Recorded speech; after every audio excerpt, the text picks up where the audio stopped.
Hi, I'm Melissa Smith. I'm Spencer Ziegler, and welcome to Data Lit, a podcast for educators by educators. In this episode, we'll be diving deep into the endless possibilities of harnessing the power of artificial intelligence in the classroom. So whether you're a teacher looking to enhance your lessons, a student eager to explore new ways of learning, or simply someone curious about the intersection of education and AI, you're in for a treat. So what do you think of that intro? Did that work? That sound okay?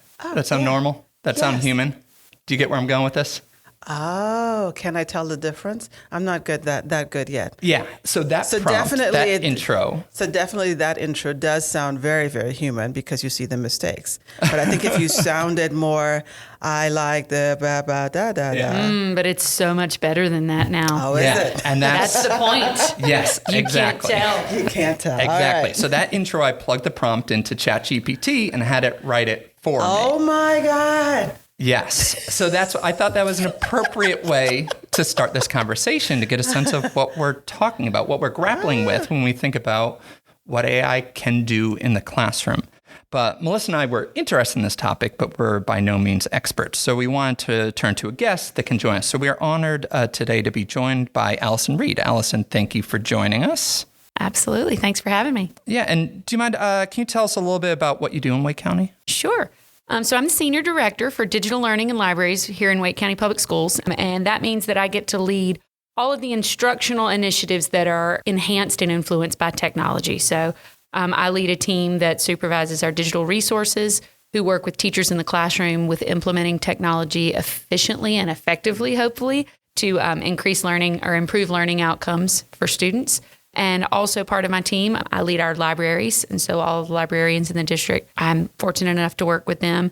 And then in addition to that, I lead the team of instructional support technicians that are out in the schools actually doing break-fix work to make sure that everything works. And so instruction can move forward. Good. Thank you. Yeah, thank you. And so we thought you'd be a good person to chat with about just what does this mean in education? So let's start with so what exactly is artificial intelligence, AI? Sure. So you're seeing AI in your feed, and if you're on social media anywhere, it's just ubiquitous. It's all in all of the news articles that folks are being sent, especially in education, and it makes it seem like AI is something new. But the reality is AI has been around for years and years and years. It's just not been in a form that we could be creators with AI in the way that we are now. If you've ever, use GPS to get to directions and it suggests, hey, there's a gas station coming up, or could you find food near me? Or if you use Spotify and it curates a list, it says, oh my goodness, you love the Beatles. So you probably also that's AI. If you use any of the systems in your house, Alexa or Google, the Google, what are they called, Spencer? Google Home. Thank you. I have that. I should know the answer to that. But if you use any of those in-home devices to ask questions of, you've been using AI for a really long time. The difference in what has happened in the last, 9 to 12 months is that now you're able to sort of create with it. And so with the evolution of ChatGPT, which by the way has also been around for a while, it was launched, I believe it was 3.0 or 3.5 is when it sort of went public for us in December of last year. So here's the deal. You've used, you've gone to a website and it pops up on the bottom right-hand corner. It says, hey, I'm a chatbot. Yeah. Can I answer your question? That's AI. That's exactly what ChatGPT is. The difference is now you can drive. So now you go to ChatGPT was launched and others like it, and you can go and you can say, write a response to this email and decline the invitation politely. And you give it the text of the email and it will write it will give you a chat-based response. Yes, yeah, right? Yeah. So the big change recently is in the ChatGPT, which sounds super techy, but here's what it is. ChatGPT means chat, as in the format, the modality. GPT is generative pre-trained transformer. Let me break that down. It's not that hard.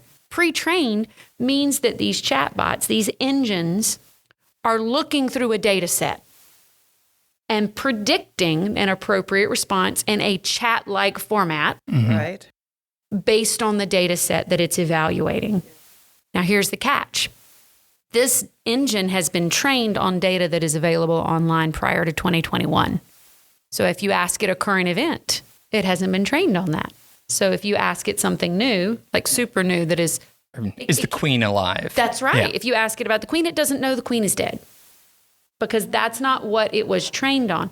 And so it is trained to give very human-like responses based on the data sets it gives. And what's great about it is that, much like a chatbot that you would find on a website, it remembers the last thing you said in a specific session. So you can say, what is the queen's, we'll go back to the queen. What is the queen's favorite color of dress?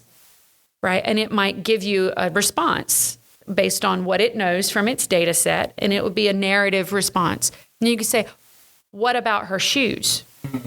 And it will remember that we were talking about the queen and you were previously asking, so it will add on. So it is very conversational, hence the chat part. So that's really the big difference. And that has evolved even since it was released in December. I think we're up to 4.0, 4.5 is available at this point. And so it's just getting better and better and better. And obviously, eventually the data set will catch up and be more current as this evolves, right? The original onset, that's how it works. It trains itself on data available, and it can do it because it's a computer at a much faster rate than we can. So I like the part where you talked about we are creators with AI. I wrote that down because I like that. So given the fact that the difference now is that it allows us to be creators with AI, what can we do now? Like, what are the new things that we're able to do as a creator? That's a great question. First of all, I'm not sure that it will let you do anything that you could not do before. Because as creative beings, we can do all of it. Whether or not we would want to, or whether or not we have the time to, are two different things. It is an efficiency, right? It can perform research at a speed we cannot. So it is its speed. I think that is one of its biggest strengths. But also, it's a productive way to do that. And it's going to be able, we talk about research, but sometimes it's just curiosity, right? It can survey a vast multitude of data sources to look for the information you want, and it will uncover things that we probably wouldn't have. It's not that we couldn't have. It's just unlikely that we would have. Right. Does that make any sense? Oh, yeah. Because of the efficiency part of it, absolutely. Right? I mean, absolutely. After maybe 5 or 6 or so research papers, I'm like, I think I got the gist. I'm not vested enough to put in more time. Whereas it has, like you said, the efficiency part. It can go through hundreds, just looking, finding themes and putting that information together. Absolutely. And so another way to think about it too, I am capable of learning another language. Yeah. I do not currently speak another language outside of English and maybe sarcasm. Right? Good one. But I'm capable of learning another language. But I can just get ChatGPT to translate for me. And it's going to be so much faster. I can write a letter to parents. I can write directions to an assignment. I can write a narrative. I could do that as a human. The likelihood that I can do it as quickly as I need to for it to be effective or helpful is not there. And so ChatGPT, I can leverage the power of that AI to do those tasks for me. So it's not that I'm incapable of learning another language and doing those sorts of things, but I might be incapable of doing it in the time frame that is needed. Make sense? Yeah. Yeah, and that's interesting. Now, there is a certain amount of, I think, trepidation. Like, as we were researching this to prepare for our conversation, something that kept popping up is just some anxiety around it. Wired had a really good article, we'll drop in the show notes, and point out that, teachers are coming off emergency remote learning, which is triggering the amygdala. Now this. So what might be some of the concerns for educators when it comes to AI? I think that's very smart to be a little bit concerned and apprehensive about anything new, right? Yeah. Here's what I will tell you about AI. Number one, I think in education, there is a tension for us, and it has always existed, but I do think it has been amped up, especially in the last 4 or 5 years, with how we had to respond in the pandemic. But there is a tension between innovative teaching practices and student safety. And I think that as educators, we naturally tend to fall on one side of the fence or the other very strongly. And I think both responses are wrong. And here's what I mean by that. There are a group of folks that are typically first adopters, and they see new technology and like, ooh, shiny, this is great. I want to do this. This is so cool, right? And they are blazing a trail, and we love those people, and we need those people to blaze the trail, but sometimes we have to pull them back, right? And it's innovation at all cost. And sometimes, without being cautious in the way that we try to do innovative new things, we put student safety at risk, or we put data at risk, or we put systems at risk. And that is the wrong approach. Yeah. The other approach on the other extreme, right, is that as school systems, we're so focused on student safety, and I'm not saying we should not be focused on student safety, but we're so focused that we lock everything down and we don't allow for any innovation. And I think that is also an incorrect approach, right? The reality with AI is our students in our classrooms are going to live in a world where AI is a dominant and prevalent tool. And we have a responsibility to teach them how to use it well and to teach them how to use it ethically and safely. And both things have to be noted. So we got to be really careful about what kind of information we're putting into ChatGPT or any AI tool, right? Right. Yeah. That's the dish of the day, but really any AI tool. We shouldn't be putting personally identifiable information about students in a generator that is going out, right, into those systems, because now all of that data is out in the ether. So it's really important for us to make sure that we're explaining that to teachers. You can have it write an email or an IEP list. You better not have any identifiable information for that. And you do that part yourself. We can have it craft an email response back to a parent or a principal or whatever, but you should leave the identifiable stuff, right? Because we have a responsibility there. You know, one of the biggest concerns that we hear from teachers, and rightly so, is, oh my goodness, well, kids are going to use this to cheat. To what I would say, if they are, then they were cheating before this came out. Yeah. Right? And we gotta adjust how we look at assessment in ways that are not. We actually had the same conversation when Google came out. Yep. Right. Google hit the scene in education, and teachers were worried that kids were just going to Google the answers to their test. What we did was we adapted and we said, change your test. Right. Right. The problem is the assessment. And so I actually think it made us better as educators because we're asking deeper questions. Right. So we got to teach teachers how to work with students. Students should be using this for research, but they need to use it ethically for research. And so how do you do that? For us to come between this kind of technology and students and say, don't use it, this is bad, this is going to make you a cheater, what that does is that puts us in an adversarial role between kids and their learning. And that's not where we want to be as educators, right? We have a responsibility to say, let's do this together and let's learn this together, because this is going to be a reality of their future. So a concern that comes up among educators reminds me, I'm young enough to remember when calculators was coming in, right? And as a math teacher myself, folks would say, well, then what's my role in the classroom? If the calculator can do everything, then what am I supposed to do? And you kind of hear some of that again about teachers kind of being concerned about what is my role in the classroom in the face of AI? Because if it's going to do it, then what am I supposed to be doing? And so some of those concerns about role and place, but like you just mentioned, we have to shift, right? So my role as an educator changes because I have to change the assessment. I kind of have to be one step ahead. Yeah. Right? Yeah, Edutopia had a piece and they said that English and social studies teachers, this might be their calculator moment. So yeah, I think that's really... It's a great analogy. But you know what? We need math teachers more than ever. More than ever, right? And so here's what AI can do and what AI cannot do.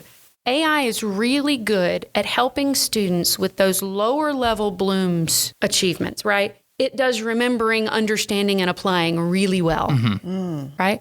But it cannot do that upper level Bloom's. It's not a creator in the way, right?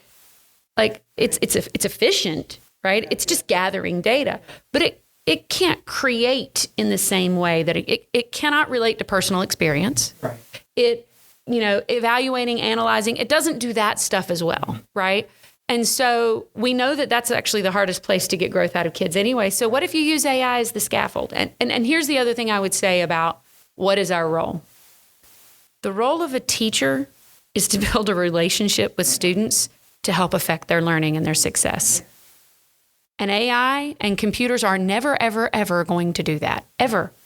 This is like a calculator. It is like Google in the sense that it is just a tool.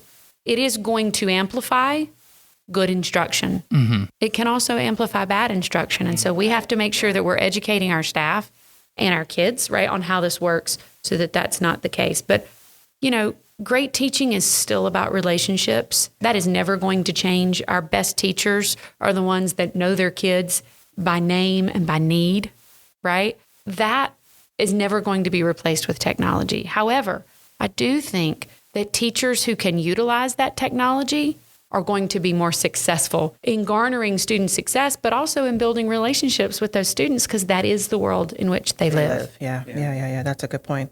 So, we sort of touched a little bit about it. Tell me some more ways that teachers can then use AI. So you talk about how it's really good at getting at those lower level, the levels, but how can then if that's the case, then how can a teacher use AI to help either with instruction and or assessments? Mm-hmm. So there are, it's a whole nother episode for us to do all of the ways, but there are a lot of ways that AI can help a teacher facilitate instruction. Here's one small example, and it is a specific example, but I hope it will give you an idea of how you might expand it. So for years and years and years, we have taught teachers communication strategies for talking about their learning, right? And so we do protocols like think, pair, share, right? Okay, so everybody knows that protocol. Well, what if it was think, pair, chat, GPT, pair, share? So we partner, we talk about the topic, right? We're pairing up. Then we go to ChatGPT and ask ChatGPT what it thinks. And then we come back together and we analyze the response, talk about whether or not there's bias in it. We talk about whether or not it's accurate. We talk about what might be missing. And then we share out with the class. And then maybe we go back to ChatGPT and we refine our query, or we refine our question so that we get better at asking questions, right? So now we're working together to use the tools and maximize the output from the tool. So that's a tiny way. ChatGPT can write rubrics for you. It can give you lesson plan suggestions. It can give you feedback responses on student assessments. It can help provide feedback. It can suggest, you can put in content. This were the responses that my students gave me back. Help me scan through all of these responses and look for common misconceptions so that I can target to that. Yeah. I mean, there's so many things. It can do silly things like create a teacher joke for your topic of the day, which builds relationships, right? But all kinds of things. It can help if you were writing student directions or letters to parents, or let's just go back to student directions. So let's say you're writing student directions. You can have it rewrite those directions to scaffold for different lexile levels. Rewrite this in a lower reading level so that my students of all ability levels can access this content. Any text, anything you write, your instructions, can I translate it for my native speakers so they can have the text side by side in English and their native language?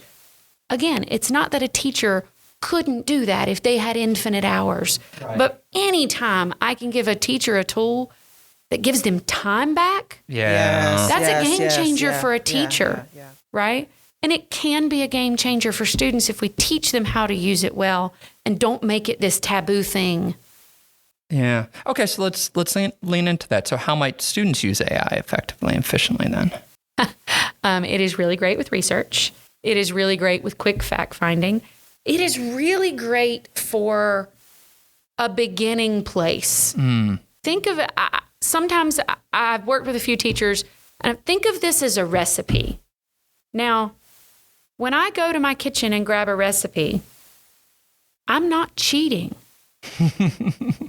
Right? Yeah. I'm beginning with a template. That doesn't mean I'm not going to add my own flair or make my own substitutions based on my equipment or my ingredients, right? So for a student, maybe, they do their initial writing through AI, but then they bring that back and they say, this is the AI generated response. And now with the teacher sits down, well, why do you think, is this written well? So then we analyze together, we evaluate that writing, Does this sound like your voice? What might you change? You know, those sorts of things. Another way that teachers can use this or students can use this is to take their initial writing. Maybe they write the initial paragraph on their own or the initial essay on their own, and you plug it into ChatGPT and you say, please rewrite and soften the tone. Or please rewrite and add in research, more research to prove. Citations or something like right, that. Yeah, exactly. yeah. And please provide the citations for where it came from. Now, one thing I think is fascinating and a really great use of this, I mentioned before that ChatGPT is trained on a data set that is prior to 2021, okay? And it is what is available online. It's what all you and I can search if we went to the internet, okay? But we know that all of that content prior to this, right, was created by humans. And humans have inherent bias. Yeah. It just does. And so while ChatGPT as an engine is not inherently biased, right, it is just a predictor. Right. If the data set that it is looking at is filled with bias, then that might come out in those responses. That is a fascinating, productive, and useful conversation to have with students as we talk about digital literacy and evaluating our sources and looking for bias and cross-checking. So, right? So we get output from AI on a topic, and then we evaluate it and we look for bias. And we look to rebut that or to revise that. And we have discussions about that in class to look at how that information, and think about that from a history teacher standpoint, right? How fruitful and real for students is that conversation?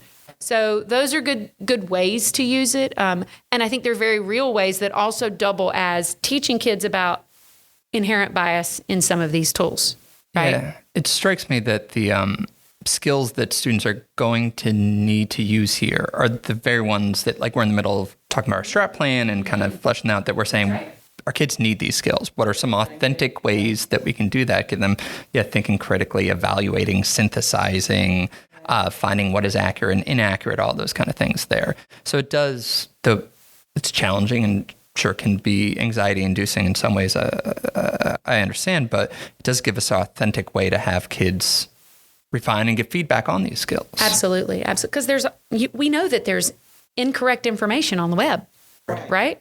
And so ChatGPT is not always going to be right. Yeah. So it's a great conversation to have with kids and a very, like I said, real and impactful lesson to look at what we're digesting as media consumers and to evaluate it. And that's that upper level blooms, right? So it reminds me of it's like Google on steroids, right? Even with Google, when kids search up stuff and then they just write it, we had to say to them, hey, you got to check the sources. Right. We're still doing the same thing. Absolutely. It's just faster. Yes. It's just faster. Yes. Yeah. And because this, I don't know, it feels so new in some ways, but as we're having this conversation, it strikes me that these are the same conversations that we've been having with Wikipedia, with Google Docs, with calculators, with all these kind of things there. But yet just faster in terms of what it can do, but also probably faster in terms of what it requires in terms of our flexibility as educators to respond. Right. Ultimately, there is nothing new under the sun, right? Yeah. And so this is just a new modality of it. It's faster, quicker, The bionic man. That's right. Yeah. That's the bionic brain, right? Yeah. They used to say, if you can Google the question, that's probably not a good question. Yeah. Now it just, and typically that meant selected response, right? Well, it goes back to, I think, historically as teachers and trying to save time for teachers and to have cleaner data. Yeah. Often we default to what is measurable, not what is meaningful. Mm. And some of these new technologies are pushing us back to more meaningful conversations that are more messy to measure. Yeah. Right? But they are more meaningful in terms of impact on student performance and growth. Yeah, well put. Yeah, and as we talk about it, it's one of the things I feel like kept coming up was just that the use of ChatGPT or AI, I should say, by teachers or students, it's not at the end. It's not giving finished products. No. It's in the middle, and then what teachers or students do with it afterwards. That's what's important. Yeah. Yeah, I think for me, the biggest takeaway is about looking at it in terms of its efficiency, reminding teachers how that lens of how can it help me save time. I think that is really key. And then that whole thing about it's a starter, like you said, it's not a finisher, right? It can provide insights for teachers on how to personalize learning for their students based on their individual needs and their progress through the material, right? It can do that quickly. Oh, so another question I have is, when it comes to AI, I've been thinking about intellectual property, right? Because it's going out there, it's gathering, synthesizing, kind of, is summarizing. Maybe summarizing is a better word, summarizing. And then if I take it, what's going to happen to intellectual property in that case, right? Because I don't know who it took it from. I'm just like, hey. But who wrote it? I don't know. AI? AI wrote it, right? So the question is, can AI own intellectual property? Ooh, that's a good question. And the answer, based on court cases so far, as of today, there's an interesting story. This guy, I swear this is related. A guy is at a zoo and he has his camera and he sees there was an exhibit with some chimpanzees, and so he gets his phone out and he puts it on selfie mode and he's going to try to take a selfie with the chimpanzee behind him, right? So that's what he's trying to do. Well, the chimpanzee grabs the phone, and when the chimpanzee grabs the phone and looks at it, it hit the button and took a perfect selfie of the chimpanzee. Mm-hmm. So this guy sells the picture, makes a ton of money on it, and he was sued to say that he did not own the rights to the picture. And he says, but I own the phone. He says, but you didn't take it. Long story short, the courts ruled that because it was not a sentient being, it was not a human, the chimpanzee could not own the rights to the picture, and therefore it was his. So that is the precedent currently. That we're using. Because AI is not human, it cannot hold rights to intellectual property in the same way that that chimpanzee could not hold the rights to that photo just because he pushed the button.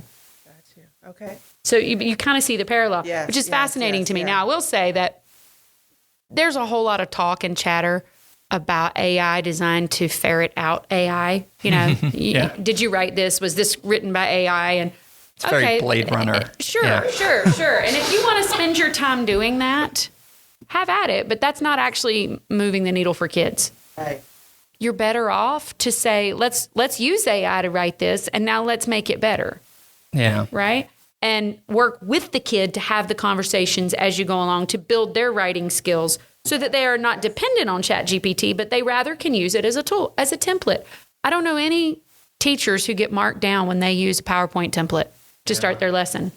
It's a starting place, right? We do blueprint courses in Canvas and we give teachers lesson plans. Is that cheating? In the same way, this is a starting point, a scaffold for kids to craft responses. And as long as we work that into our teaching, right, it can be very powerful. If we deny it and say, don't use it, don't use it, don't use it, and we get great writing back, and then we're accusatory, big picture, that causes more problems. Yeah, because cheating certainly is not new either. And there were ways for students to cheat on all these prompts beforehand. So I guess the question is how to create authentic prompts and assessment items so that students, because if you have a personalized kind of prompt, one, that's tougher for kind of AI to answer. But that's right. It doesn't know your life. Yeah, but even more importantly, there's less incentive on the student's part to turn to it if it is meaningful to them and they're using it for a meaningful audience, you know? And I think you really hit on something there, Spencer. That, what you just described, has been needed for a long time. Yeah. It has been needed for a long time. And that is a heavy lift. AI and its ubiquitousness and it's so easy to access. AI is going to force our hand at that. We've known we needed to address that as educators for years, but this is really going to sort of force our hand in some ways. And push the needle forward in that direction. Yeah. And so from that standpoint, I think it's going to make us all better. Okay. Yeah, I agree. I think I agree. Yeah. I think that's probably a good place not to end this conversation because something that's fascinating is that it's continuing and we're going to evolve with it, but just kind of hit pause and reflect on it and then come back later. I think I have less angst now. Yes. So thank you. Thank you. Oh, absolutely. I have And less just angst. so you know, there is a Canvas course for Wake County teachers on AI. It's available. Oh, okay. That's right. And so thank there's you. tons of resources for our Wake County teachers in Canvas. But yeah, that sounds great. We'll drop that in the show notes so that Wake County teachers can access it there. So yeah, Allison, thank you so much for coming and chatting with us about AI today. Absolutely. I really enjoyed it. This was good. Yeah, and thank you to Rolesville Middle School's Jamaal Wellman for the theme music. Love the music he put together. And listeners, if you have any questions, comments, you want to dig any deeper into these resources, you can get us at www.wcpss.net/datalit, and we'll catch you next time. Bye.